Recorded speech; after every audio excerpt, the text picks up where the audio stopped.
Hi friends, ನಮಸ್ತೆ. ನಾನು Mallikarjun. Welcome to ಸ್ಪರ್ಧಾ ಕರ್ನಾಟಕ ಅಕಾಡೆಮಿ ಯೂಟ್ಯೂಬ್ ಚಾನಲ್. ಸ್ನೇಹಿತರೆ, ಕರ್ನಾಟಕದ ಅಭ್ಯರ್ಥಿಗಳಿಗೆ ಒಂದು ಗೋಲ್ಡನ್ ಅಪಾರ್ಚುನಿಟಿ ಅಂತಲೇ ಹೇಳ್ಬೋದು. ಸುಮಾರು 3,500 ಅಂದರೆ 750 ಹುದ್ದೆಗಳು, ಲ್ಯಾಂಡ್ ಸರ್ವೇರ್ ಹುದ್ದೆಗಳು ಈಗ ಆಗಿದ್ದಾವೆ.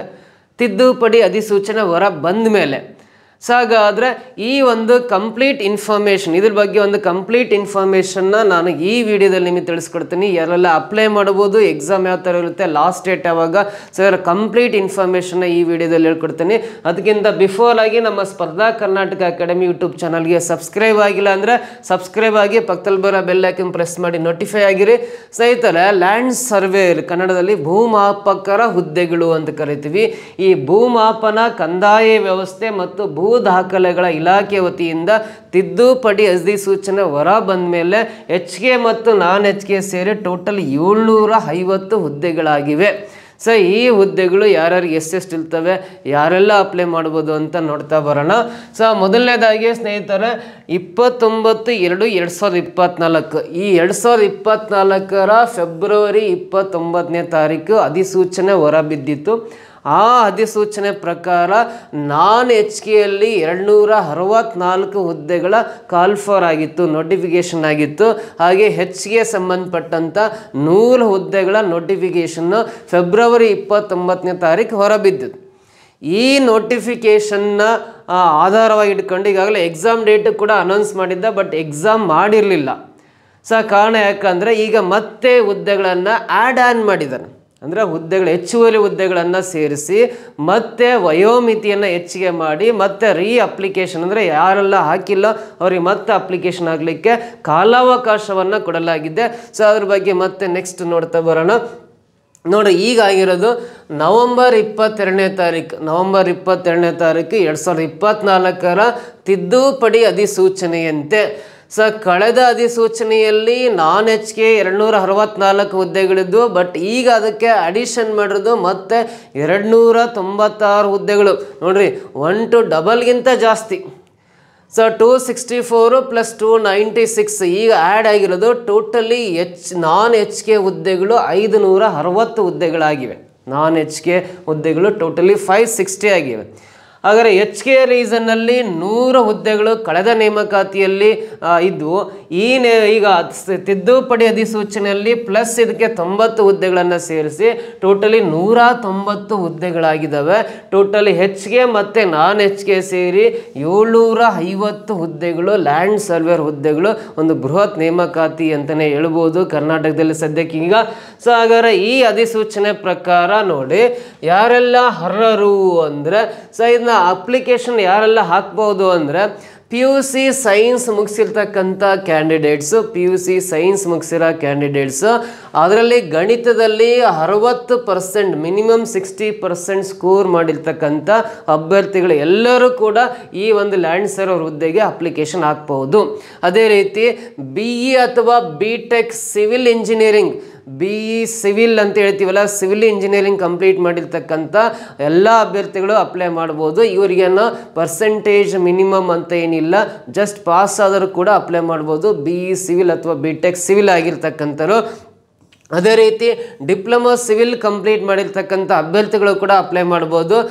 JOCಯಲ್ಲಿ land and city survey trade ಮುಗಿಸಿರ್ತಕ್ಕಂಥ ಅಭ್ಯರ್ಥಿಗಳು ಕೂಡ ಅಪ್ಲೈ ಮಾಡ್ಬೋದು. ITನಲ್ಲಿ ಸರ್ವೆ ಟ್ರೇಡ್ ಮುಗಿಸಿರ್ತಕ್ಕಂಥ ಅಭ್ಯರ್ಥಿಗಳು ಕೂಡ ಈ ಲ್ಯಾಂಡ್ ಸರ್ವೇರ್ ಹುದ್ದೆಗೆ ಅಪ್ಲಿಕೇಶನ್ ಹಾಕ್ಬೋದು. ಯಾರೆಲ್ಲ ಹಾಕ್ಬೋದು ಅಂತ ನಿಮಗೆ ಕಂಪ್ಲೀಟ್ ಇನ್ಫಾರ್ಮೇಷನ್ ಕೊಟ್ಟಿದ್ದೀನಿ. ಹಾಗಾದರೆ ನೋಡ್ರಿ, ಏಜ್ ಲಿಮಿಟ್ ಎಷ್ಟಿತ್ತು ಅಂತ. ಕಳೆದ ನೇಮಕಾತಿಯಲ್ಲಿ ಜನರಲ್ ಕ್ಯಾಟಗರಿ ಸ್ಟೂಡೆಂಟ್ಸ್ಗೆ ವಯಸ್ಸಿನ ಮಿತಿ, ಏಜ್ ಲಿಮಿಟ್ ಅನ್ನು 35 ವರ್ಷ ಅಂತ ಕೊಟ್ಟಿದ್ದ. ಈ ತಿದ್ದುಪಡಿ ಅಧಿಸೂಚನೆಯಲ್ಲಿ ಇದಕ್ಕೆ 3 ವರ್ಷ ಮತ್ತು ಎಕ್ಸ್ಟ್ರಾ ಹೆಚ್ಚುವರಿ ಮಾಡಿದ್ದಾರೆ. ಹಾಗಾಗಿ ಈಗ ಜನರಲ್ ಕ್ಯಾಟಗರಿ ಸ್ಟೂಡೆಂಟ್ಸ್ಗೆ ವಯಸ್ಸಿನ ಮಿತಿ 38 ಇಯರ್ಸ್ ವರೆಗೂ ಹಾಕ್ಬೋದು. ಹಾಗಾದರೆ 2A ಮತ್ತು 2B, 3A ಮತ್ತು 3B ಅಭ್ಯರ್ಥಿಗಳು ಕಳೆದ ನೇಮಕಾತಿಯಲ್ಲಿ ನೋಡ್ರಿ ಏಜ್ ಲಿಮಿಟ್ 38 ಇಯರ್ಸ್ವರೆಗೂ ಕೊಟ್ಟಿದ್ದ, ಮತ್ತು 3 ಇಯರ್ಸ್ ಮತ್ತೆ ಎಕ್ಸ್ಟೆಂಡ್ ಮಾಡಿದ್ದಾನೆ, ವಯಸ್ಸಿನ ಮಿತಿಯನ್ನು ಹೆಚ್ಚಳ ಮಾಡಿದ್ದಾನೆ. 38 + 3 ಅಂದರೆ 41 ವರ್ಷದ ವಯಸ್ಸಿನವರು ಕೂಡ ಈ ಒಂದು ಲ್ಯಾಂಡ್ ಸರ್ವೇರ್ ಹುದ್ದೆಗಳಿಗೆ ಅಪ್ಲಿಕೇಶನ್ ಹಾಕ್ಬೋದು. ಹಾಗೆ SC ST ಮತ್ತು ಕ್ಯಾಟಗರಿ 1 ಅಭ್ಯರ್ಥಿಗಳು, SC ST ಪ್ರವರ್ಗ 1 ಅಭ್ಯರ್ಥಿಗಳಿಗೆ ಕಳೆದ ನೇಮಕಾತಿ ನೇಮಕಾತಿಯಲ್ಲಿ 40 ವರ್ಷ ತನಕ ಟೈಮ್ ಕೊಟ್ಟಿದ್ದ. ಸೊ ಈ ನೇಮಕಾತಿಯಲ್ಲಿ 3 ವರ್ಷ ವಯೋ ಸಡಿಲಿಕೆಯನ್ನು ಕೊಟ್ಟಿದ್ದಾನೆ. 43 ವರ್ಷದವರೆಗೂ ಕೂಡ ಇವರು ಅಪ್ಲೈ ಮಾಡಲಿಕ್ಕೆ ಸಾಧ್ಯತೆ ಇದೆ. ಸೊ ಇಲ್ಲಿ ಎಲ್ಲರಿಗೂ ಕೂಡ 3 ವರ್ಷ ಏಜನ್ನು ಎಕ್ಸ್ಟೆಂಡ್ ಮಾಡ್ತಾ ಹೋಗಿದ್ದಾನೆ, ವಯೋಮಿತಿಯನ್ನು ಸಡಿಲಿಕೆ ಮಾಡ್ತಾ ಹೋಗಿದ್ದಾನೆ.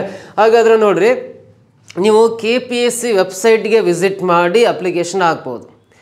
ಸೊ KPSC ವೆಬ್ಸೈಟ್ಗೆ ವಿಸಿಟ್ ಮಾಡಿ ಅಪ್ಲಿಕೇಶನ್ ಹಾಕಿದರೆ ಜನರಲ್ ಕೆಟಗರಿ ಸ್ಟೂಡೆಂಟ್ಸ್ಗೆ ಕಳೆದ ನೇಮಕಾತಿಯಲ್ಲಿರ್ತಕ್ಕಂಥ ಅಧಿಸೂಚನೆಯಲ್ಲಿರ್ತಕ್ಕಂಥ ಎಲ್ಲ ನಿಬಂಧನೆಗಳು ಕೂಡ ಈ ತಿದ್ದುಪಡಿ ಅಧಿಸೂಚನೆಗಳಿಗೆ ಒಳಪಟ್ಟಿರ್ತವೆ ಅಂತ ಕಂಡೀಷನ್ ಕೊಟ್ಟಿರೋದ್ರಿಂದ ಜನರಲ್ ಕೆಟಗರಿ ಸ್ಟೂಡೆಂಟ್ಸ್ಗೆ 600 ರೂಪೀಸ್ ಇರುತ್ತೆ fees. 2A 2B 3A 3B ಕೆಟಗರಿಗೆ 300 rupees ಇರುತ್ತೆ. ಎಕ್ಸ್ ಸರ್ವಿಸ್ ಮೇಲೆ 50 ರೂಪೀಸ್ ಇರುತ್ತೆ. SC ST ಕೆಟಗರಿ 1 ಮತ್ತು ಅಂಗವಿಕಲರಿಗೆ ಫಿಸಿಕಲಿ ವಿತ್ ಡಿಸೆಬಿಲಿಟಿ ಕ್ಯಾಂಡಿಡೇಟ್ಸ್ಗೆ ಯಾವುದೇ ಫೀಸ್ ಇರಲ್ಲ, ಶುಲ್ಕ ವಿನಾಯಿತಿ ಇರುತ್ತೆ. ಸೊ ಇದು ಫೀಸ್ ಸ್ಟ್ರಕ್ಚರ್ ಆಯಿತು. ಹಾಗಾದರೆ ನೋಡ್ರಿ, ನೆಕ್ಸ್ಟು ಆಯ್ಕೆಯ ವಿಧಾನ ಯಾವ ರೀತಿ ಇರುತ್ತೆ ಅಂದರೆ, ಫಸ್ಟು ಕನ್ನಡ ಭಾಷಾ ಪರೀಕ್ಷೆಯನ್ನು ಅಟೆಂಡ್ ಮಾಡಬೇಕು. 150 ಅಂಕಗಳಿಗೆ ಕನ್ನಡ ಭಾಷಾ ಪರೀಕ್ಷೆ ಇರುತ್ತೆ. ಮಿನಿಮಮ್ ಅಂದರೆ ಕನಿಷ್ಠ 50 ಅಂಕಗಳನ್ನು ಕಳಿಸಿದ್ರೆ ಮಾತ್ರ ನೀವು ಕನ್ನಡ ಭಾಷಾ ಪರೀಕ್ಷೆಯಲ್ಲಿ ಪಾಸ್ ಆಗಿರ್ತೀರಿ. ಕನ್ನಡ ಭಾಷಾ ಪರೀಕ್ಷೆಯಲ್ಲಿ ಪಾಸ್ ಆದರೆ ಮಾತ್ರ ನಿಮಗೆ ಮುಖ್ಯ ಪರೀಕ್ಷೆಗೆ ಅವಕಾಶ ಇರುತ್ತೆ. ಸೊ ಇಲ್ಲೊಂದು ಕಂಡೀಷನ್ ಏನಂದರೆ, ಈ ಕಳೆದ ನೇಮಕಾತಿಯಲ್ಲಿ ಮೆನ್ಷನ್ ಮಾಡಿದ್ದ 29/11/2022 ನಂತರ 29/11/2022 ಒಂದು ಕನ್ನಡ ಭಾಷಾ ಪರೀಕ್ಷೆ ಆಗಿತ್ತು. ಆ ಪರೀಕ್ಷೆ ಹಾಗೂ ಅದರ ನಂತರ ನಡೆಸಲಾದ KPSCಯ ಪರೀಕ್ಷೆಗಳಲ್ಲಿ ಕನ್ನಡ ಭಾಷಾ ಪರೀಕ್ಷೆಯಲ್ಲಿ ಉತ್ತೀರ್ಣರಾದ ಅಭ್ಯರ್ಥಿಗಳು ಮತ್ತೊಮ್ಮೆ ಕನ್ನಡ ಭಾಷಾ ಪರೀಕ್ಷೆ ಬರೆಯೋ ಅವಶ್ಯಕತೆ ಇಲ್ಲ ಅಂತ ಹೇಳಿದ್ದಾರೆ. ನೋಡ್ರಿ, 29/11/2022 ಒಂದು ಕನ್ನಡ ಭಾಷಾ ಪರೀಕ್ಷೆ ನಡೆಯುತ್ತೆ. ಈ ಪರೀಕ್ಷೆ ಆಗ್ಬೋದು ಅಥವಾ ಈ ಡೇಟಿಂದ ನಂತರ ನಡೆಸಲಾದ KPSCಯ ಕನ್ನಡ ಭಾಷಾ ಪರೀಕ್ಷೆಯಲ್ಲಿ ತೇರ್ಗಡೆ ಹೊಂದಿದ ಅಭ್ಯರ್ಥಿಗಳು ಮತ್ತೊಮ್ಮೆ ಕನ್ನಡ ಭಾಷಾ ಪರೀಕ್ಷೆ ತೆಗೆದುಕೊಳ್ಳುವ ಅವಶ್ಯಕತೆ ಇಲ್ಲ. ಯಾರೆಲ್ಲ ಇನ್ನೂ ಅಟೆಂಡ್ ಮಾಡಿಲ್ಲ, ಯಾರೆಲ್ಲ ತೇರ್ಗಡೆ ಆಗಿಲ್ಲ, ಅವರೆಲ್ಲರೂ ಕೂಡ ಕನ್ನಡ ಭಾಷಾ ಪರೀಕ್ಷೆಯಲ್ಲಿ ಉತ್ತೀರ್ಣರಾಗಲೇಬೇಕು. ಈ ಕನ್ನಡ ಭಾಷಾ ಪರೀಕ್ಷೆ ಆದಮೇಲೆ ನಿಮಗೆ so next paper first paper second ಅಂತ 2 ಪೇಪರ್ಗಳೆಲ್ಲ ಒಂದು ಎಕ್ಸಾಮ್ ಕಂಡಕ್ಟ್ ಮಾಡ್ತಾರೆ. ಪೇಪರ್ ಫಸ್ಟನ್ನ ಜನರಲ್ ಪೇಪರ್ ಅಂತ ಕರಿತೀವಿ. General paper totally 200 ಮಾರ್ಕ್ಸಿಗಿರುತ್ತೆ, 200 ಮಾರ್ಕ್ಸಿಗಿರುತ್ತೆ. ನಿಮಗೆ 2 ಅವರ್ಸ್ ಡ್ಯೂರೇಷನ್ ಕೊಡ್ತಾನೆ. ಅದರ ಸ್ಪೆಸಿಫಿಕ್ ಪೇಪರ್ ಅಂತ ಸೆಕೆಂಡ್ ಪೇಪರ್ ಇರುತ್ತೆ, ನಿರ್ದಿಷ್ಟ ಪತ್ರಿಕೆ ಅಂತ ಕರಿತೀವಿ. ಇದು ಕೂಡ 200 ಮಾರ್ಕ್ಸಿಗಿರುತ್ತೆ, 2 ಅವರ್ಸ್ ಟೈಮ್ ಕೊಡ್ತಾನೆ. ನಿಮಗೆ 2 ಅವರ್ಸ್ ಟೈಮ್ ಡ್ಯೂರೇಷನ್ ಇರುತ್ತೆ. ಸೊ ಈ ಕ್ವಶನ್ ಪೇಪರು ಕನ್ನಡ ಮತ್ತು ಇಂಗ್ಲೀಷ್ ಮೀಡಿಯಮಲ್ಲಿ ಇರುತ್ತೆ. ಈ ಜನರಲ್ ಪೇಪರು ಮತ್ತು ಸ್ಪೆಸಿಫಿಕ್ ಪೇಪರ್ ಇದೆಯಲ್ಲ, ಇವೆರಡೂ ಪತ್ರಿಕೆಗಳು ಕನ್ನಡ ಮತ್ತು ಇಂಗ್ಲೀಷ್ ಮಾಧ್ಯಮದಲ್ಲಿ ಕ್ವಶನ್ ಪೇಪರ್ ಇರುತ್ತೆ. ಸೊ ಇದು ಆಫ್ಲೈನ್ ಎಕ್ಸಾಮಿನೇಷನ್ ಇರುತ್ತೆ. ಲಾಸ್ಟ್ ಯಾವುದು ಅಂದರೆ ಲೈಸೆನ್ಸ್ಡ್ ಲ್ಯಾಂಡ್ ಸರ್ವೇರ್ ಎಕ್ಸಾಮ್ ನಡೆದಿತ್ತು. ಆ ಲೈಸೆನ್ಸ್ಡ್ ಲ್ಯಾಂಡ್ ಸರ್ವೇರ್ ಎಕ್ಸಾಮ್ ನಾನು ಕೂಡ ಅಟೆಂಡ್ ಮಾಡಿದ್ದೆ. I got 4th place in Davanagere district. But ನಾನು ಅಪಾಯಿಂಟ್ಮೆಂಟಿಗೆ ಹೋಗಿಲ್ಲ. ಸೊ ನೋಡ್ರಿ, ಇಲ್ಲಿ ಟೋಟಲಿ ಕನ್ನಡ ಮತ್ತು ಇಂಗ್ಲೀಷ್ ಮೀಡಿಯಮಲ್ಲಿ ಇರುತ್ತೆ. ಲಾಸ್ಟ್ ಟೈಮ್ ಆನ್ಲೈನ್ ನಡೆಯುತ್ತೆ, ಈ ಸಲ ಆಫ್ಲೈನ್ ಎಕ್ಸಾಮಿನೇಷನ್ ಮಾಡ್ತಾ ಇದ್ದಾರೆ. ಸೊ ಹಾಗಾದರೆ ಸ್ನೇಹಿತರೆ ನೋಡಿ, ಲಾಸ್ಟ್ ಡೇಟ್ ಅಪ್ಲೈ ಮಾಡಲಿಕ್ಕೆ ಯಾವಾಗ ಅಪ್ಲಿಕೇಶನ್ ಸ್ಟಾರ್ಟ್ ಆಗುತ್ತೆ? ನವೆಂಬರ್ 25ರಿಂದ. ಸೊ 25/11/2024 ಅಪ್ಲಿಕೇಶನ್ ಹಾಕ್ಲಿಕ್ಕೆ ಸ್ಟಾರ್ಟ್ ಆಗುತ್ತೆ. ಸೊ ಡಿಸೆಂಬರ್ 17ನೇ ತಾರೀಕುವರೆಗೂ ಕಾಲಾವಕಾಶ ಇರುತ್ತೆ. ಈ ಹುದ್ದೆಗಳಿಗೆ ನೀವು ಅಪ್ಲಿಕೇಶನ್ ಹಾಕ್ಬೇಕಂದ್ರೆ ನವೆಂಬರ್ 25ರಿಂದ ಸ್ಟಾರ್ಟ್ ಆಗಿ ಡಿಸೆಂಬರ್ 9ನೇ ತಾರೀಕುವರೆಗೂ ಕಾಲಾವಕಾಶ ಇರುತ್ತೆ. ಸೊ ಈ ಟೋಟಲಿ ಎಷ್ಟು ಅಂದರೆ ಒಂದು 9 ಡೇಸು ಪ್ಲಸ್ ಒಂದು 6 ಡೇಸ್ ಅಂದರೆ ಟೋಟಲಿ 15 ಡೇಸ್ ಮಾತ್ರ ಕಾಲಾವಕಾಶ ಕೊಟ್ಟಿದ್ದಾನೆ. ಈ ಟೈಮ್ ಒಳಗಡೆ ಯಾರೆಲ್ಲ ಅಪ್ಲಿಕೇಶನ್ ಹಾಕಿಲ್ಲ, ಯಾರೆಲ್ಲ ಮತ್ತೆ ಎಲಿಜಿಬಲ್ ಆಗಿದ್ದಿಲ್ಲ, ಅವರೆಲ್ಲರೂ ಕೂಡ ಅಪ್ಲೈ ಮಾಡ್ಬೋದು. ಸೊ ನೋಡ್ರಿ ಸ್ನೇಹಿತರೆ, ಇಲ್ಲಿ ಪೇಪರ್ ಫಸ್ಟ್ ಜನರಲ್ ಸ್ಟಡೀಸ್ ಅಂದ್ರಲ್ಲ, ಈ ಜನರಲ್ ಸ್ಟಡೀಸ್ ಪೇಪರಲ್ಲಿ ಯಾವ ಸಬ್ಜೆಕ್ಟಿಗೆ ಸಂಬಂಧಪಟ್ಟಂತೆ ಪ್ರಶ್ನೆಗಳನ್ನು ಕೇಳಲಾಗುತ್ತೆ ಅಂದರೆ ಸ್ಟ್ಯಾಟಿಕ್ GK ಇರುತ್ತೆ, ಕರೆಂಟ್ ಅಫೇರ್ಸ್ ಸಂಬಂಧಪಟ್ಟಂತೆ ಇರುತ್ತೆ, ಹಿಸ್ಟ್ರಿ ಇರುತ್ತೆ, ಜಿಯೋಗ್ರಫಿ ಇರುತ್ತೆ, ಇಂಡಿಯನ್ ಕಾನ್ಸ್ಟಿಟ್ಯೂಷನ್ ಇರುತ್ತೆ, ಇಂಡಿಯನ್ ಎಕನಾಮಿ ಇರುತ್ತೆ, ಜನರಲ್ ಸೈನ್ಸ್ ಬಗ್ಗೆ ಇರುತ್ತೆ, ಜನರಲ್ ಮೆಂಟಲ್ ಎಬಿಲಿಟಿ ಬಗ್ಗೆ ಪ್ರಶ್ನೆಗಳನ್ನು ಕೇಳ್ತಾರೆ.